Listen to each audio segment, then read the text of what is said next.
Here are my 5 note cards. 1, 2, 3, 4, and 5. Okay, and we're back to 1. Okay.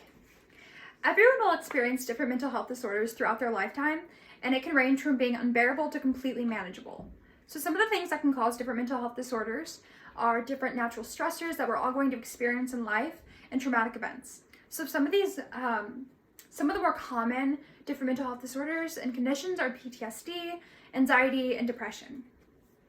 In a journal article titled Mental Health in Higher Education, written by Heather Clark, states, the majority of mental health disorders are onset before the age of 24, around the age of many students in higher education.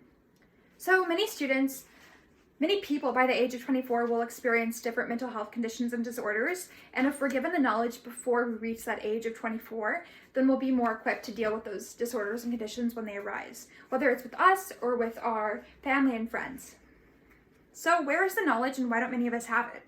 So we can get the knowledge by implementing mandatory courses in our middle school and high schools to be able to have individuals be better equipped when it comes to mental health disorders.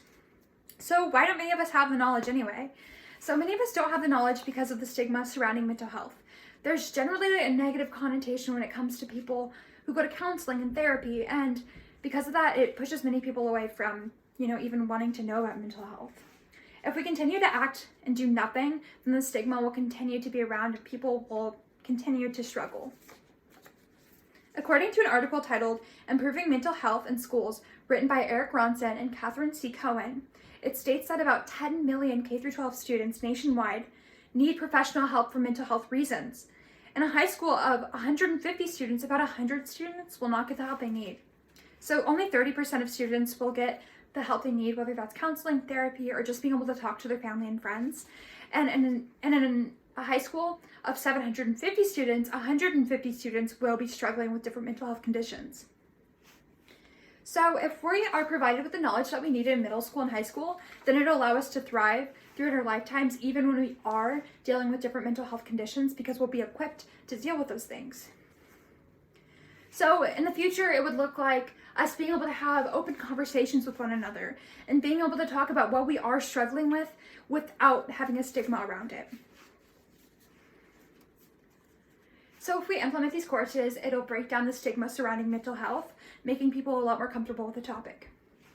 According to an article titled College Student Stress and Mental Health by Donna Holland, she states, the effects of stigma on individuals with mental health has been a long-standing problem in society. Stigma is a social factor affecting the use of professional mental health counseling.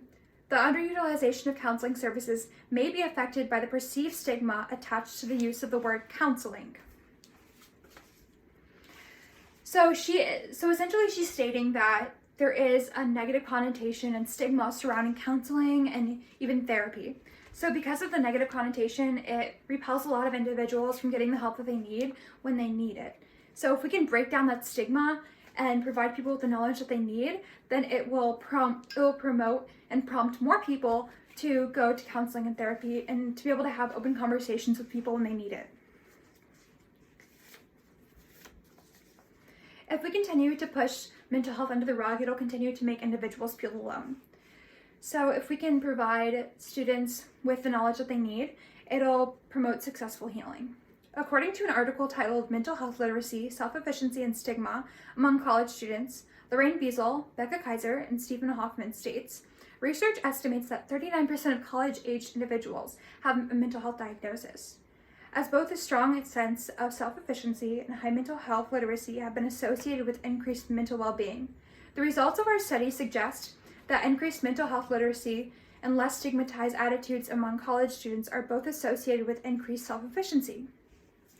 So they're saying that there is a direct connection with the stigma and being literate when it comes to mental health.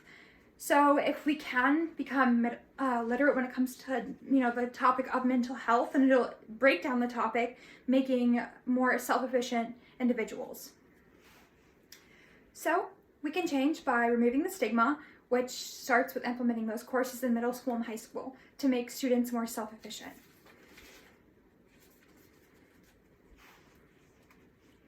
So if we can teach students, again, it'll remove the stigma and increase the mental health literacy amongst society. So we'll be able to help one another grow, and we'll just be able to thrive as, an entire society if we are provided with the knowledge that we need. If we continue to push things under the rug, we'll end up with a mentally depleted society and ultimately unhealthy individuals. In a journal article titled Feasibility and Acceptability of Youth Aware of Mental Health Interventions in the U.S., written by 6 different authors, stated, suicide is the second leading cause of death among U.S. adolescents, and the rate of suicide among youth have been increasing over the past decade. So suicide is the second rate in America because a lot of people feel alone when they struggle with different mental health disorders or general problems. And if we can create an open dynamic to be able to talk about these things with one another, then it'll decrease the suicide rates. So with a decrease in suicide rates and an increase in productivity, it can create healthy individuals, and it will promote healing and counseling and therapy amongst individuals, which will then increase the likelihood of them healing from these different conditions, which will then decrease the suicide rates. So how can we get this to happen? By simply implementing these courses in middle school and high school, we'll be able to increase the likelihood of, people healing from different mental health conditions and disorders, which will create a fruitful society. Thanks for listening.